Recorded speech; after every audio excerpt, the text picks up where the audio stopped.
Looks like it's 6 o'clock, so we will call to order the Painesville Planning Board.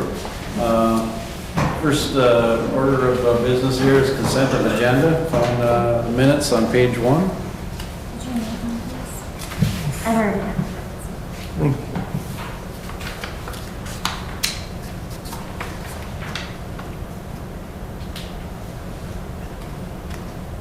So we'll be looking for a motion to approve, unless there's some discussion.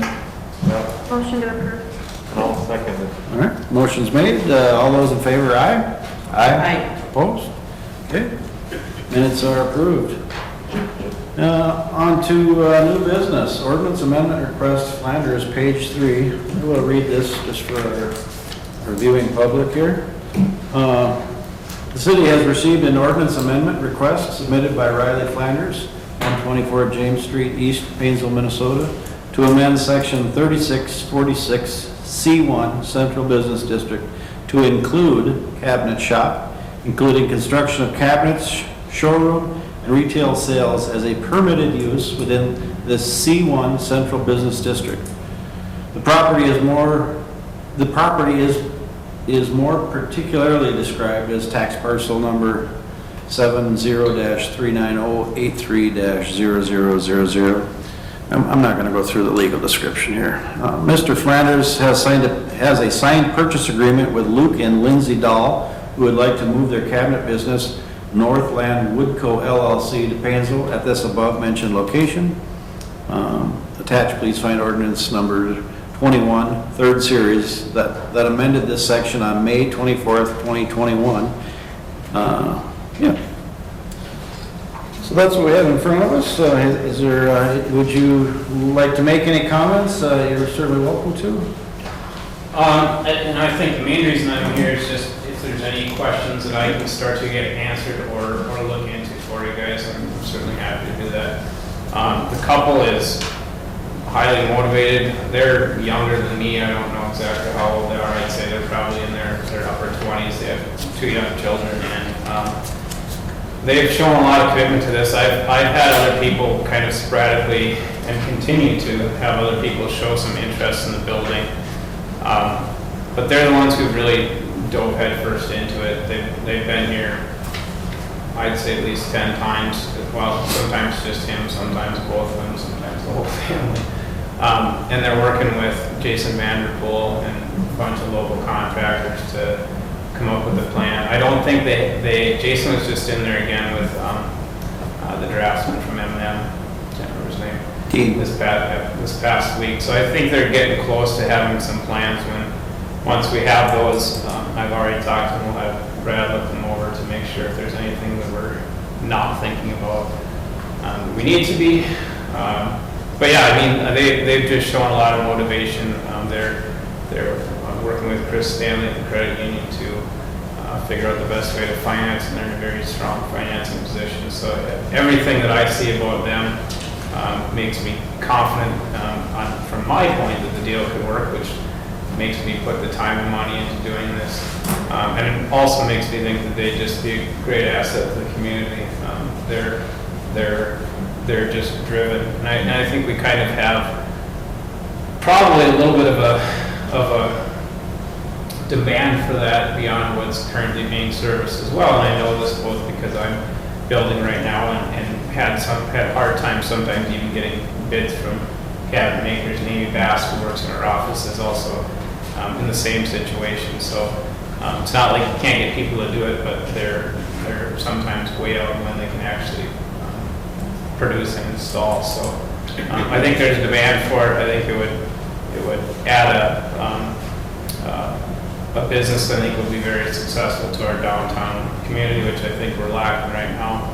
And I think they'd just be great community members as well. So yeah, I'm pretty much here just to hear initial thoughts, and if there are things that I need to go back to Luke and say, these are some things they're wondering, I'm happy to do that.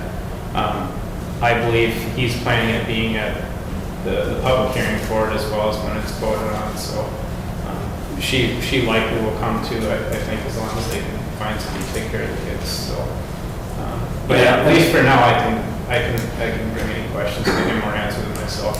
And really, that's our only point tonight, is to set that public hearing, but I wanted to, in case there's other folks watching, just to kind of so everyone else understanding the process. Yeah. From a personal standpoint, for me, it's a no-brainer, but I've always thought it was kind of odd that we list all the things people can put in that, but not, it would almost be easier just to list all the things we don't want and then let the rest in, but it is what it is, so, yeah. So we're just adding woodworking business. That's my understanding, it would be adding that to the list of Because the approved. retail's already in here. Yep. Yeah, so the retail portion and the showroom portion is not the issue, it's the actual cabinet shop. Because when you look at construction, you're actually using the word manufacturing of a cabinet. You're putting it together, you're constructing it. And when we look at the word manufacturing, things like that usually are industrial. The other thing that we talked, in depth with Riley about is, and he's assured us that it's not going to be an issue like the smells, the sounds, the dust, things like that. Also, sometimes you could have large deliveries, things like that. They have a parking lot, they have off-street parking, they have capabilities to handle that. The prospective buyers have assured Riley that there's not going to be any intrusive emissions, dust, chemical, things like that. But those are all things that, you have to consider as if you're adding that to your downtown district. Two of you have businesses in the downtown district. One is more closely embedded into the downtown, the other is on the outskirts of that downtown district. Would it be okay for you to be next to that, is what you have to ask yourself. The other thing is residential in the downtown district in the past was only allowed as an integral part of the business. So if the owner lived there or the owner's employee. Now that has morphed beyond that, and as you and I all know. So potentially that will be the other amendment to this ordinance, because now we have another person that wants to reside in the same structure that they want to do their business in. So we just think it's kind of twofold that we amend that section also, which would just be. But they'd be the owners living. Yeah, I was gonna say that So that actually. It would, but right now it's a conditional use. Or even for owners. My goodness. So we are massaging that language because it's just morphed over time. Before I took on this position nobody was following it, everybody just did it. Everybody And else. so I think we just need to do it how we want to see that happen in the future correctly. Well, I think it's a good idea to do that, but that wouldn't be part of my application. No. Because, No. yeah. We understand, yeah. Yeah. Yeah. Well, it has nothing to do with. And I think as well, Luke can speak to this more than I will, and he will when he comes next time, but I've talked to him, the dust collection unit that he has is all within the building. It won't be so there'll be nothing exterior different than what they have now.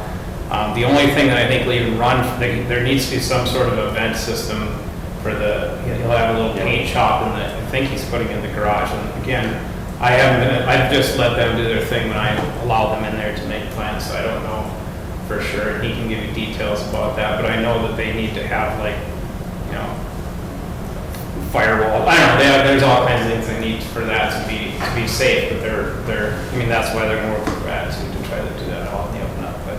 But yeah, like Jennifer said too, Troy backs he's able to get full semis in there, so there shouldn't be any need for on-street deliveries. It should all be able to be done in the parking lot there. So I know that other shop, woodworking shop, just a couple blocks away from there.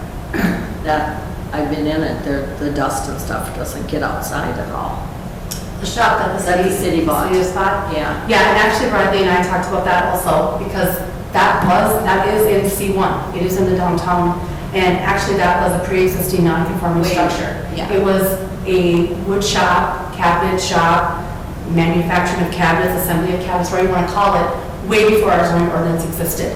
So we call that a pre-existing non-conforming structure. So if somebody wanted to put a cabinet shop back in there today, after the city has bought it and the cabinet shop has stopped, they'd be doing the same thing Riley would be doing. Well, they had a neighbors like right next door living, and we never had any I had complaints. No. I haven't had anybody call me on it.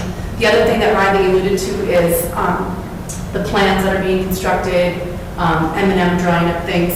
Brad has actually reached out to Luke personally about the changing of class for the building code. That's something separately than what's happening here tonight, but just so that you're fully aware, Brad has reached out to him directly on what that might look like as it comes down to the building permit process.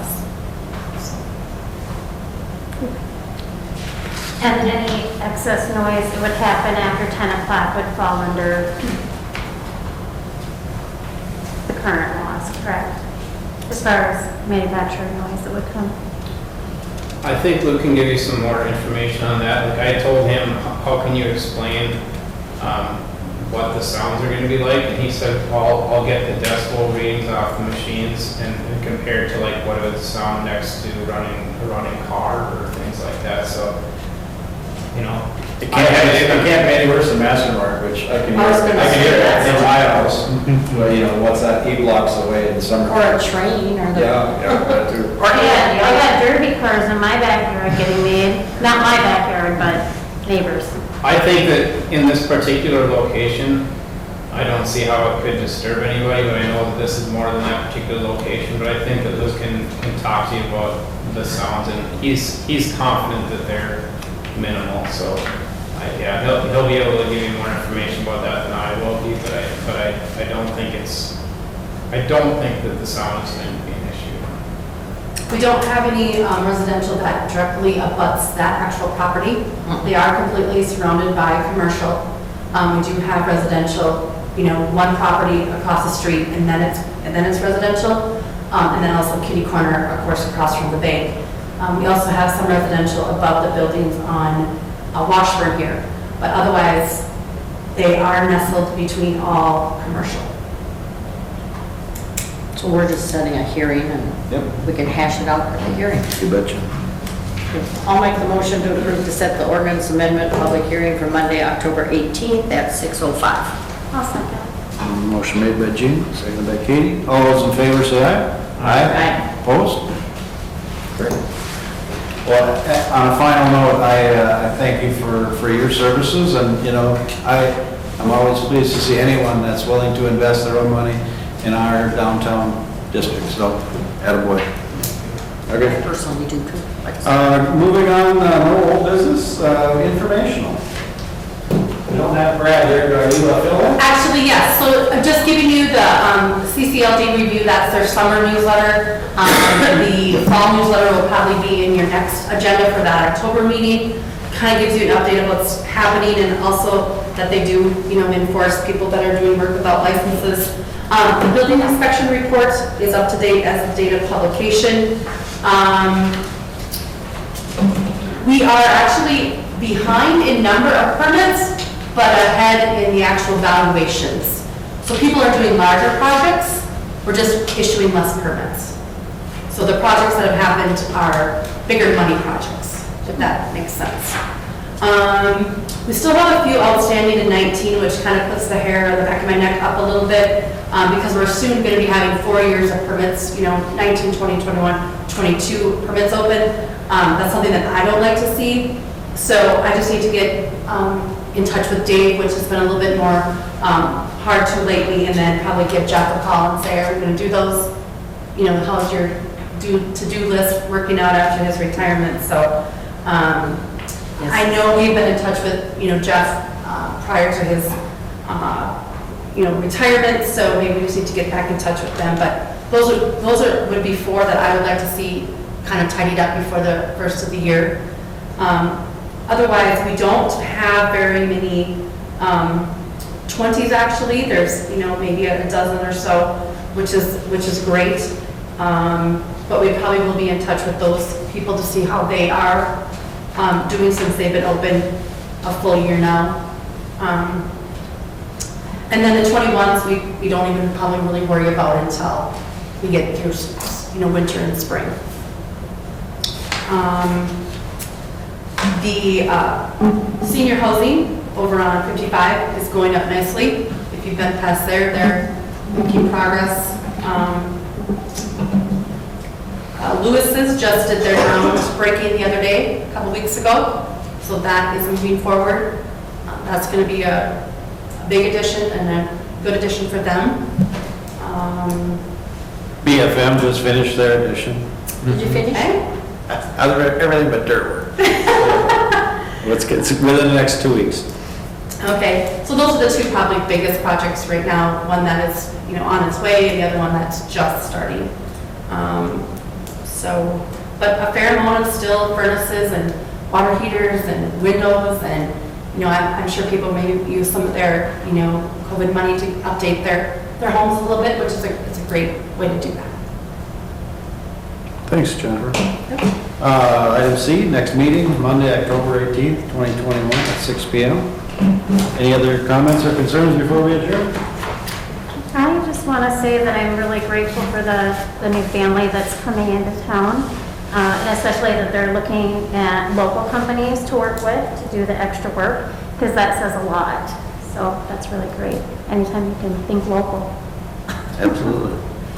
Thank you. All right, meeting adjourned. Thanks, folks.